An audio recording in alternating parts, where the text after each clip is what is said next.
പ്രതിരൂപമായി പുൽത്തൊഴുത്തിൽ പിറന്നവൻ, പുണ്യഗ്രാമമസീസിയിൽ ക്രിസ്തുവായൊരു പുണ്യവാൻ, ക്രിസ്തുവിൻ പ്രതിരൂപമായി പുൽത്തൊഴുത്തിൽ പിറന്നവൻ.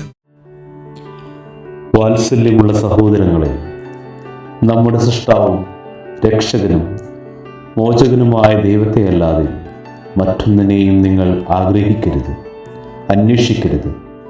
മറ്റൊന്നിലും സന്തോഷവും സംതൃപ്തിയും അനുഭവിക്കരുത്. അവിടെ നിന്നാണ് പൂർണ്ണ നന്മ. നമുക്ക് പ്രാർത്ഥിക്കാം. ഞങ്ങളുടെ പിതാവായ വിശുദ്ധ ഫ്രാൻസിസെ, ഈശോ മിശിഹായ്ക്ക് ആത്മശരീരങ്ങളെ അതിൻ്റെ എല്ലാ കഴിവുകളോടും സിദ്ധികളോടും സാധ്യതകളോടും കൂടി സമ്പൂർണ്ണ അർപ്പണം ചെയ്ത് അവിടുത്തെ ഹിതം നിറവേറ്റുവാൻ ഞങ്ങൾക്ക് വേണ്ടി ദൈവസന്നിധിയിൽ മാധ്യസ്ഥം വഹിക്കണമേ. ആമേൻ.